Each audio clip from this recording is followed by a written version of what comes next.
Vamos dar início à nossa segunda sessão, que é para falar sobre a autoliderança. Nós teremos 3 capítulos pela frente para abordar esse tema. Nós vamos começar agora pelo 4º capítulo, que é sobre lidere a si mesmo. Vamos começar fazendo uma reflexão, como de costume. Justamente, a gente trabalha, e atua em diversas frentes e acaba que a gente se depara com diversos desafios ao longo da nossa jornada, e agora falando sobre a jornada profissional. E quando a gente vai avaliar o que de fato nos travou, muito provavelmente a sua conclusão será que as suas próprias questões internas bloquearam você de ir além. Claro, considerando também que existem fatores externos em todos os casos, mas geralmente o nosso maior inimigo somos nós mesmos. Então, é justamente sobre esse ponto que a gente dá início ao 4º capítulo. Quantos projetos, quantos sonhos, quantos objetivos você deixou para trás por conta de algum bloqueio, por conta de algum desafio, ou por achar que não é tão capaz de executar tal função ou tal projeto? Eu mesmo, falo por mim mesmo, já me deparei com esse questionamento, já fiz essa reflexão, e justamente o que me fez refletir sobre a importância de você liderar a si mesmo, liderar as questões internas. Por exemplo, a gente tem aqui, eu vou fazer uma passagem aqui sobre Jesus, para que você também faça essa reflexão, só que a gente também tem que... O primeiro passo, quando a gente fala sobre liderar a si mesmo, é primeiro entender essas questões internas. O que de fato elas... qual o resultado que elas geram em nossas ações. Então, quero relatar aqui para vocês um ensinamento de Jesus em Mateus 7, 3 ao versículo 5. Porque você repara no cisco que está no olho do seu irmão e não se dá conta da viga que está no seu próprio olho? Como você pode dizer ao seu irmão: irmão, deixe-me tirar o cisco do seu olho, se você mesmo não consegue ver a viga que está em seu próprio olho? Hipócrita, tire primeiro a viga do seu olho e então você verá claramente para tirar o cisco do olho do seu irmão. Então, nós temos aqui uma reflexão onde a nossa medida, conforme a gente vai trabalhando, ao você se deparar com alguns desafios, vou colocar um exemplo aqui da área comercial. Você almeja se tornar uma diretora comercial ou um diretor comercial, mas acaba entendendo que ao estudar como que se chega lá e ao identificar ali as questões que o próprio diretor comercial que está ocupando esse cargo, ele passou para chegar até lá, você fala, olha, eu realmente, este cargo, ele tem inúmeros desafios, eu tenho que passar por tais etapas, realmente ser um gerente comercial já estaria de bom tamanho para mim. E nesse caso você vai olhar também para o atual gerente comercial ou a atual gerente comercial e vai entender toda a jornada que ela passou até chegar lá e o porquê que ela está ocupando aquela posição. E aí você vai entender, poxa, realmente tem muito desafio, eu me contentaria ser um supervisor comercial, por exemplo, ou uma supervisora comercial, e vai cair na mesma condição. E até que você chegue, você vai baixando a sua expectativa e vai... Olha, a posição que eu tô não é tão ruim assim. Eu vou permanecer onde eu estou porque realmente é uma condição melhor. E aí você acaba baixando a sua régua. Mas quando você acaba se comparando com o outro ou com a jornada, a trajetória dessa outra pessoa, você acaba também se boicotando nesse caminho. E é por isso que esse ensinamento, essa passagem aqui de Jesus que ele fala ali para algum discípulo dele, isso está em Mateus 7, 3 ao 5, ele fala justamente, olha, não olhe para o outro, olhe para si mesmo. Volte a sua atenção para si mesmo. Porque da mesma maneira que você se compara a outra pessoa, você vai também estar se boicotando, porque é muito bom você se comparar, você ter uma referência, porém, para determinadas questões, isso vai te bloquear em alguns pontos. Então, você almejar ser um diretor comercial, voltando ao exemplo que eu citei anteriormente, é muito positivo, porém não é positivo ao ponto de essa comparação fazer com que você bloqueie, que você ande para trás. Então, essa é uma reflexão muito bacana para a gente iniciar sobre o quão importante é você liderar a si mesmo, onde essas questões que vão te bloquear, a gente vai falar um pouquinho mais para frente sobre como você tratar ali a questão das emoções e tudo mais, mas o quão importante é você partir do princípio que o primeiro passo é você olhar para si mesmo, para dentro de si, e ter ali questões externas de outras pessoas como uma forma secundária. Maravilha?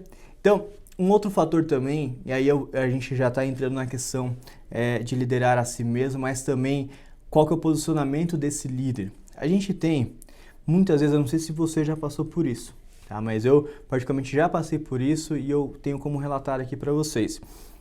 Eu era liderado por algumas pessoas que, em determinados momentos, essas pessoas elas eram muito exemplares nas suas ações, na sua conduta dentro da empresa. Porém, fora dela, não.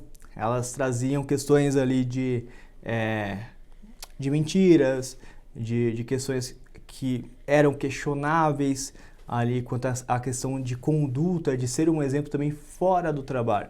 Então, quando essa pessoa, eu ali na condição de liderado, ela me passava uma instrução e eu lembrava que essa instrução ela não praticava na sua vida, automaticamente isso iria descredibilizá-lo ali ao passar aquela instrução. Por quê?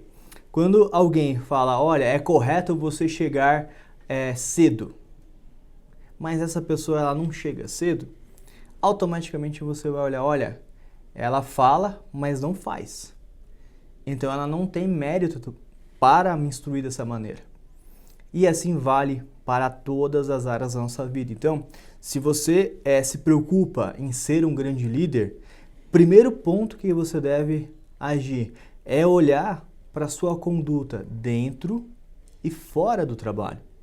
Se dentro do trabalho você compactua de fofocas, você fala mal de outras pessoas, você boicota outras pessoas, privilegia uns ao invés de outros, enfim, fala mal do teu próprio chefe, e fora do trabalho você não é um bom pai, não é uma boa mãe, não é um bom amigo, não é um bom marido, não é uma boa esposa, isso em algum momento vai vir à tona para que alguma pessoa do seu ciclo possa te questionar, ou pior, quando essa pessoa ela não te questiona, ela somente pensa e conforme você dá uma instrução ela não segue e você fica sem saber o porquê que ela não seguiu, muito provavelmente você deixou alguma aresta aberta nesse sentido. Então, a conduta do profissional ela é muito importante porque não existe outra maneira a não ser liderar pelo exemplo. Você não faz, existem até outras que já foram tentadas e muitas vezes fracassada, justamente porque você, ao liderar alguém, essa pessoa ela tem que inspirar você. Ela tem que falar, poxa, eu quero ser igual, qual que é o seu nome? Igual você. Eu quero ter a mesma conduta que ela, eu quero ter uma jornada profissional tão brilhante quanto essa pessoa, eu quero ter uma vida pessoal tão saudável como essa pessoa. E é nesse sentido que a gente trabalha a liderança, porque não adianta nada, em absolutamente nada, você atuar de forma técnica, conhecer tudo tecnicamente, você ler livros, consumir conteúdos, se existem arestas em sua vida que você precisa fechar elas para depois, aí sim, é onde a gente vai entrar no próximo tópico, que é liderar as emoções. Maravilha? E sobre liderar as emoções, nós temos aqui uma passagem sobre Jesus. Antes disso, eu quero voltar, lembrei aqui, tenho no próprio livro, tem em 1 Timóteo que fala sobre essa questão de você fechar essas arestas e ser um exemplo. Vamos lá? Sobe na tela para vocês, 1 Timóteo 3, do versículo 1 ao 7. Diz assim: essa afirmação ela é digna de confiança. Se alguém deseja ser bispo, deseja uma nobre função. É necessário, pois, que o bispo seja irrepreensível, marido de uma só mulher, temperante, sóbrio, respeitável, hospitaleiro, apto para ensinar, não deve ser dado ao vinho, nem violento, mas sim amável, pacífico e não amante do dinheiro. Ele deve governar bem a sua própria família, tendo filhos sujeitos a ele com toda a dignidade. Pois, se alguém não sabe governar a sua própria família, como poderá cuidar da igreja de Deus? E assim ele continua o seu versículo.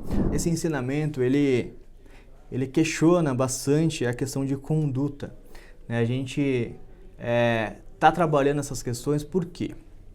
Depois, quando a gente vai avançar, você liderar a equipe nas próximas sessões, você liderar a sua própria carreira, trabalhar diferentes perfis. Se você não trabalha a sua base, que é essa que a gente está falando, em algum momento na sua jornada profissional, você terá que trabalhar. Porque isso vai entrar em algum conflito. Imagina você consegue admirar alguém algum supervisor que dá em cima das analistas, por exemplo? Você consegue admirar alguém que fala, nossa, eu quero seguir de fato os conselhos desse líder, se ele mente, se ele faz coisas ali que não são admiráveis? É muito difícil você conquistar até a questão de respeito dos seus liderados se você não trabalha a sua conduta. Então, pode parecer banal, mas poxa, Bruno, as pessoas nem veem a minha vida pessoal, elas não estão nem aí para isso. Olha, eu digo para você que hoje em dia, principalmente com a vinda das redes sociais, internet, informações, tá todo mundo conectado. No mundo corporativo não é diferente, as pessoas sabem da vida dos outros, mas muito provavelmente elas não comentam. Então a gente tem que tomar cuidado com a postura, como que a gente se porta, como que a gente leva a nossa vida pessoal, ou como que a gente se expõe, para justamente na hora de você colocar um projeto no ar, liderar uma equipe, essas questões elas não sejam colocadas em pautas, mesmo que somente na mente de cada liderado que você tenha. Então, esse é um ponto crucial para que a gente consiga trabalhar ali e seguir adiante. Por isso que não existe outra forma de você liderar a não ser pelo exemplo. Então, essas suas atitudes que você tiver, se elas não inspiram as pessoas, você deve fechar e olhar para corrigir esse ponto para poder assim recomeçar. Há tempo, obviamente, mas só que você precisa cuidar e com muita dignidade, com muita clareza, para que você consiga conquistar os seus liderados. Maravilha? Então a gente vai trabalhar aqui uma passagem que eu tenho muito carinho por ela, porque quando eu entendi essa passagem de Jesus, me fez admirá-lo cada vez mais. E eu quero compartilhar com vocês aqui. A gente tem, naquela época, Jesus ele já estava, imagina você, ele já estava pregando em muitos locais, tinham muitos seguidores, a cidade toda falava sobre Jesus. E isso gerou muitos ciúmes. Muitos ciúmes de quem? Do pessoal, tinham ali mestres da lei, líderes religiosos, que eles tinham a missão de falar a palavra de Deus, né, do Antigo Testamento principalmente, e doutrinar, colocar as regras ali, as leis ali para o povo.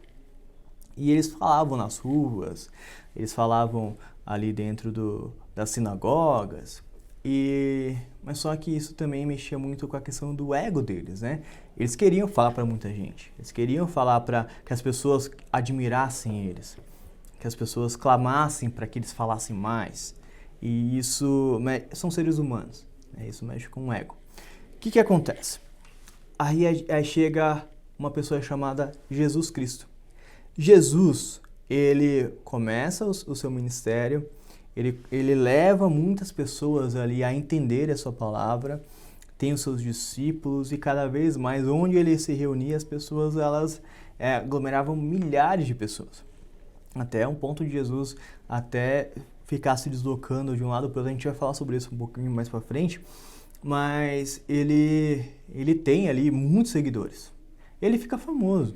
Vamos colocar no nosso cenário aqui atual, dada as devidas proporções e, obviamente, tirando uma licença para falar sobre, colocar como um exemplo isso, digamos que você é um influencer, você começa agora, você na área de vendas, por exemplo, e você abre um Instagram, um Facebook, um TikTok, qualquer rede social, você começa um LinkedIn e começa a gerar conteúdos lá. Esses conteúdos são consumidos por muita gente, cada vez mais. Aí você começa a ser chamado para palestrar, para fazer lives, para dar cursos, enfim, você começa a ganhar notoriedade dentro desse mercado, dentro desse nicho. E as pessoas que estavam lá já, poxa, mas eu tô aqui há 10 anos, eu ministro sobre vendas, eu tenho 10 mil livros, eu sou tal pessoa, eu sou best-seller, sou isso. E essas pessoas começam a ficar enciumadas, e aí começam a querer te atacar. Olha, mas ele não tem aquela graduação, ele não tem essa notoriedade que eu tenho. Enfim, você já entendeu o nosso cenário. O que acontece? Jesus enfrentou isso. Enfrentou uma perseguição, inclusive, de uma forma muito mais severa, desses mestres da lei. O que acontece? E a todo momento, e voltando a exemplificar o contexto da época, os judeus, né, que tinham ali os mestres da lei, eles eram governados por Roma. Então, eles não tinham ali o poder de incriminar alguém, de julgar alguém, mas eles tinham o poder de levar o caso para que Roma pudesse julgar. Então, Roma que tinha ali o poder de prender, de soltar e tudo mais. Então, mas só que ouvia, obviamente, por uma questão de governo mesmo, uma questão de governo, eles ouviam ali os mestres da lei porque eles traziam os casos para eles, porque, teoricamente, todas as pessoas estavam seguindo as leis que os mestres ali da lei, os fariseus e tudo mais, eles colocavam ali para o seu próprio povo, os judeus. O que acontece? Jesus, então, ele é perseguido por eles. E a todo momento você vai ver passagens na Bíblia, você que vai folhear várias vezes a Bíblia, você vai encontrar isso. Muitos questionamentos e várias tentativas de colocar Jesus contra a parede. Para que em uma palavra que ele disser fora de contexto, uma palavra errada, um ensinamento errado, eles pudessem usar como motivo para levar esse caso lá para os romanos, para que eles pudessem prender Jesus, enfim, crucificar, e isso de fato no final aconteceu. Mas, vamos lá, a gente tem uma passagem aqui onde Jesus está em um determinado momento da sua jornada e ele é colocado num beco sem saída. Os fariseus, esses mestres da lei, eles pegaram uma mulher em flagrante, né, que ela estava tendo um adultério, estava traindo o seu marido, e a lei daquela época permitia para que esses casos, né, eles fossem julgados até mesmo com apedrejamento. Então, sabendo do que Jesus falava, pregava, né, o amor ao próximo, de você respeitar todo mundo, de você se doar para as pessoas, esses mestres da lei foram até Jesus e começaram a questioná-lo sobre o que de fato deve ser feito, o que eles deveriam fazer com aquela mulher. Então trouxeram a mulher, olha, imagina essa cena, trouxeram essa mulher e começaram a questionar Jesus. E aí? O que a gente tem que fazer com ela? Me falam você. Temos uma lei aqui. Você permite apedrejar ela? E Jesus, aí eu convido você a fazer uma análise junto comigo. Jesus, ele, ao ver ali os fariseus chegando com essa cena, e eles começam a falar, né? Imagina, várias pessoas começando a falar ao mesmo tempo, né? A fazer acusações e tudo mais. Ele resolve sentar, ele inclina, né, no chão e começa a desenhar, a escrever. A Bíblia não fala o que de fato que ele estava escrevendo ou desenhando no chão. Imagina um chão de areia, né? Um chão de terra. Ele está desenhando lá.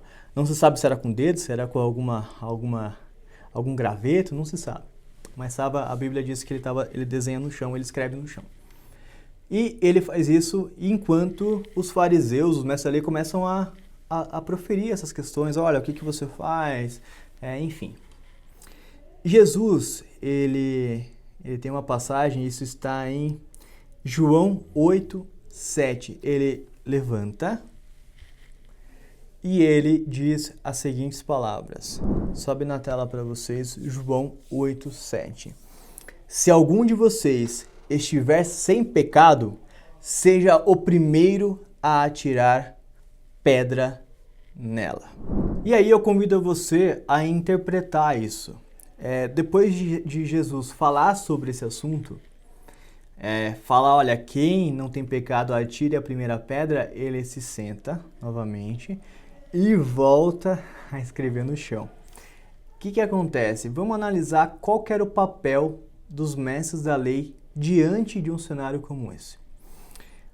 A lei também falava que o sacerdote era a figura com maior autoridade naquele meio. Ele deveria, ao receber um caso como esse, isso a lei antiga daquela época, mais de 2000 anos atrás, tá?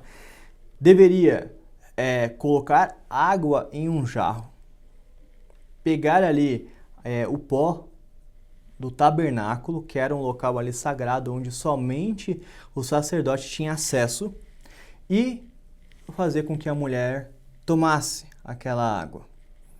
Ao tomar aquela água, a mulher, o sacerdote deveria escrever em um documento aquele relato e também trazer ali, eles chamam de maldição, né?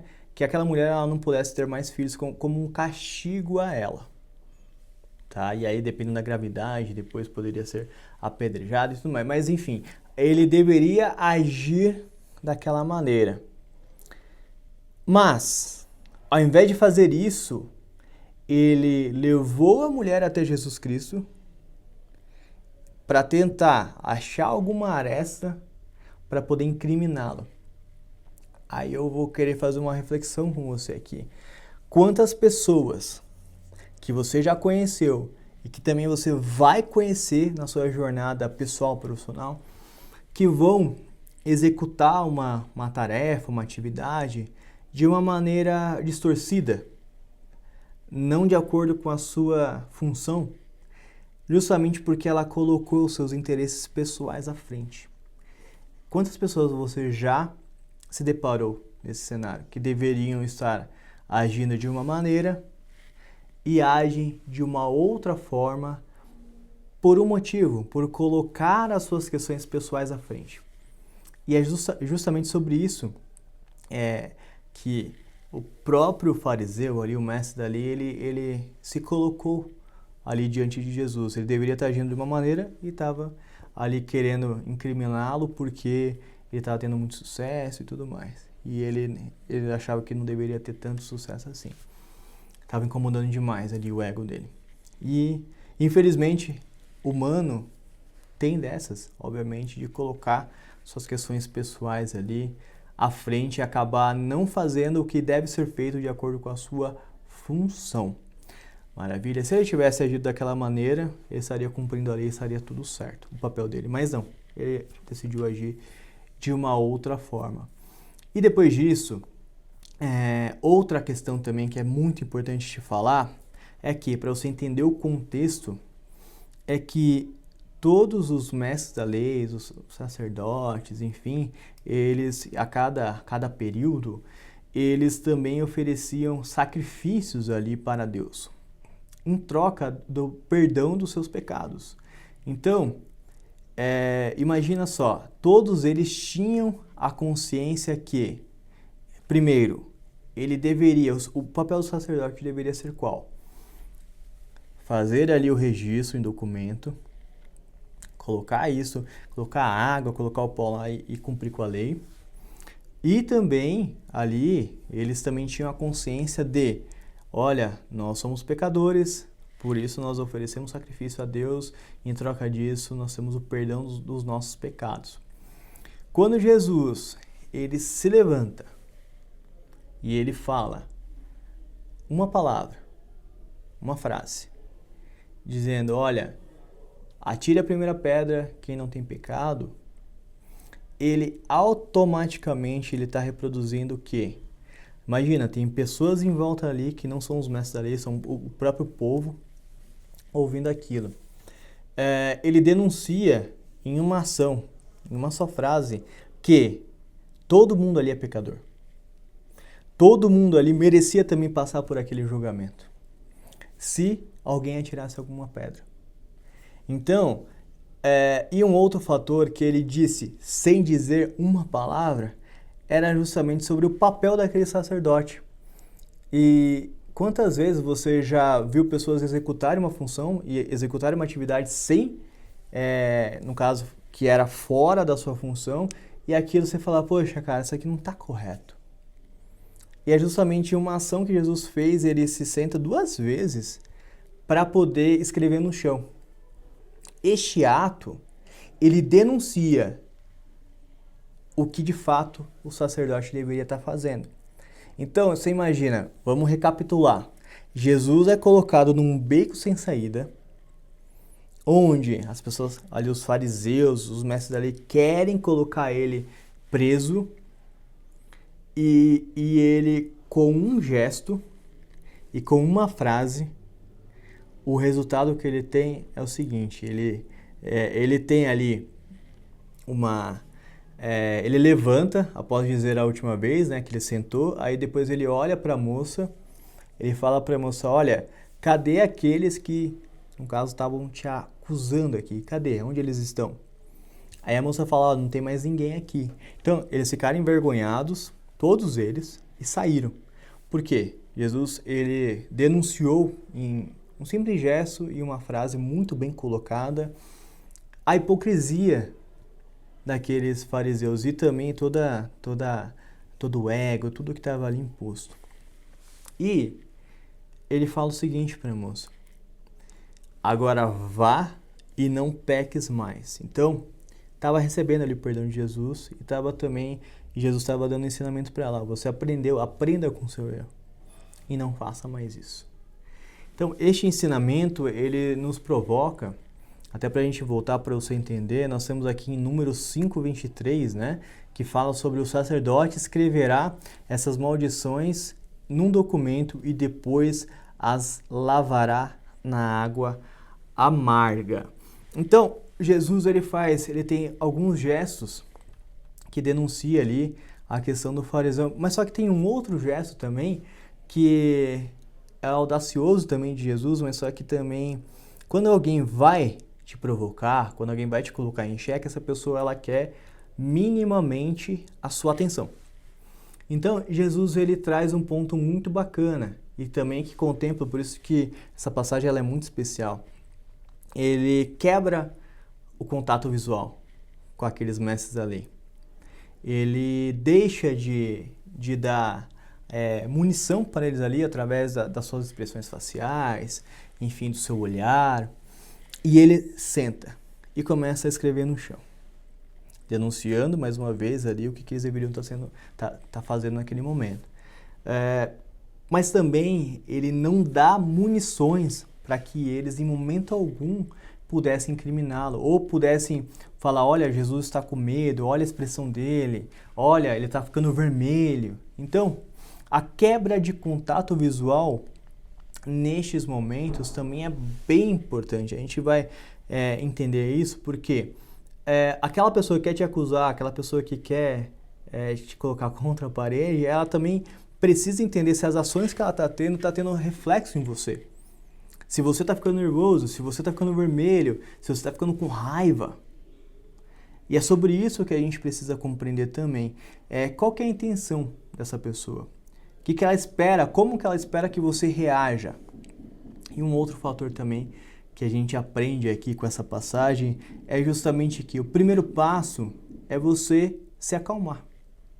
É você entender que primeiro você precisa ouvir tudo o que aquelas pessoas têm a falar, a entender o contexto, o cenário que você está inserido, para que você consiga, neste momento, existem várias e várias estratégias que você pode utilizar no momento de pressão como esse, existem gestos pacificadores que você se toca para dar sinais que está tudo bem, né? Existem ali questões onde você pode trabalhar a questão, olha, eu sei lidar com isso, você também passar também frases ali internas para sua mente, olha, eu sei lidar com isso, está tranquilo, essa pessoa ela está errada, mas no momento oportuno eu vou me posicionar, vamos ouvir o que ela tem para falar, enquanto isso você vai se acalmando.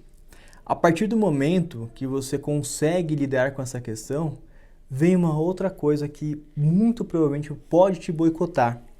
É que, poxa, as suas fraquezas internas, por exemplo, elas vão falar para você, olha, eu não sou tão capaz assim, esses mestres ali são bem capacitados, olha, eles estudaram tantos anos mesmo, realmente eu não sou capaz disso, realmente, olha o currículo dessa pessoa, eu não tenho como competir com ela, olha como ela fala, olha como que ela se porta. Realmente, eu não sou páreo para essa pessoa e realmente eu vou recuar, que é o que a gente falou lá no começo deste capítulo. As suas mensagens, que você também trabalha internamente nesses momentos, em qualquer outra passagem que você tiver, elas são extremamente importantes para que isso vá definir como que você vai se posicionar em momentos como esse. Porque se você transmite que você tem segurança para atuar numa situação como essa, segurança para, olha, realmente eu já estudei sobre esse assunto, eu li o livro lá, Encontre o Líder Dentro de Você, eu sei como lidar com esse tipo de situação. Então espera, eu tenho que me acalmar primeiro. Eu sou capaz, eu estudei, eu tô aqui aprendendo dentro da jornada, né? Eu consumo bastante, sou dedicado ou dedicada e sou capaz sim de fazer isso. De trabalhar, de apresentar um projeto, de liderar equipes. Eu sou capaz de fazer. Então, esse questionamento interno, ele é crucial para que você dê os próximos passos. Que é, obviamente, agora você entendeu tudo isso, você vai lidar com as emoções internas, você vai se acalmar, aí você vai agora entender o cenário. Por que aquela pessoa está agindo daquela maneira? Qual que é a função daquela pessoa diante daquela situação? Se fosse com ele, o que deveria estar fazendo? E aí você vai criar uma reflexão em cima disso. Atuar em cima disso e falar no momento oportuno. Você não precisa ficar debatendo, porque coça muito nessa hora. A gente se pega toda hora, não, mas você está errado. Você não pode fazer assim. Olha, essa questão aqui, ó, você não tá, cara, você está sendo cabeça dura. Para de agir dessa maneira e a gente entra em discussões que não entram, que no final elas não levam a lugar algum e você não praticou a essência desse ensinamento que Jesus Cristo nos passou. Lógico, você pode se perguntar, poxa Bruno, mas tá falando de Jesus Cristo, né? É o maior ser humano de todos os tempos, Deus. Como que a gente pode se comparar a ele, né? Ele, em meio a uma situação como essa, ele agiu dessa maneira. Mas olha, eu te conto que quando você ter Jesus como seu grande líder, que é o convite que eu te faço, você vai entender que você pode não ser igual a ele, mas você pode chegar muito próximo se você praticar. E ter uma grande referência, todo líder precisa de uma grande referência. E eu sugiro fortemente que você tenha Jesus como a sua grande referência, o grande líder. E é aqui que ele nos ensina justamente em uma frase. Qual que é a frase que você vai dizer para aquela pessoa para que faça ela refletir? E não somente questionar ela, falar, olha, você está errada. Não, olha, se você não tem pecado, atire a primeira pedra. Qual será a sua frase similar a essa? É por isso que eu quero fechar este capítulo com duas reflexões. A primeira reflexão é ser referência, é ter uma conduta que inspira e se reflete nos seus liderados. Então a gente pega a primeira parte do nosso capítulo 4, a gente trabalha essa questão da conduta, de você entender muito como que você deve agir, como que você deve atuar tanto na sua área pessoal e profissional, para que não fique nenhuma aresta ali questionável, porque na hora de você atuar como um grande líder, você também tem que prezar sobre como as pessoas elas vão te enxergar. E o seu papel é justamente refletir boas coisas, uma luz muito clara em cima dos seus liderados. Vamos para a última reflexão, que é um versículo da Bíblia que diz assim: como uma cidade com seus muros derrubados, assim é quem não sabe dominar-se. Provérbios 25, 28. Então aqui fala sobre a importância do controle das suas emoções. Se você, líder, não sabe se dominar, você perde a linha, você não sabe agir em momentos cruciais, a sua equipe também ela vai ser o seu reflexo, ela será o seu reflexo. E ela também vai agir da mesma maneira quando estiver no atendimento com o cliente, quando estiver lidando com alguma demanda que exige ali um controle emocional e tudo mais. Então, você é o reflexo da sua equipe. Você só tem uma forma de liderar, que é pelo exemplo. E é por isso que eu convido a você a fazer as reflexões finais dentro do livro, a escrever tudo aquilo o que você achou desse capítulo, o que você aprendeu com ele, o que você já tem aplicado na sua liderança, o que falta aplicar disso tudo que foi conversado aqui. E eu também convido você a ir até as nossas redes sociais e comentar o que você achou desse capítulo e qual que foi o impacto dele na sua vida, na sua trajetória, e quais questionamentos que você quer compartilhar com a gente para que a gente possa ouvir você, porque a sua opinião ela é muito importante. Nós teremos mais 2 capítulos pela frente falando sobre a autoliderança, a importância sobre se autoliderar, para que a gente possa dar os próximos passos sobre a nossa jornada da liderança. Eu te agradeço até aqui e te convido para os próximos capítulos e eu te espero até já.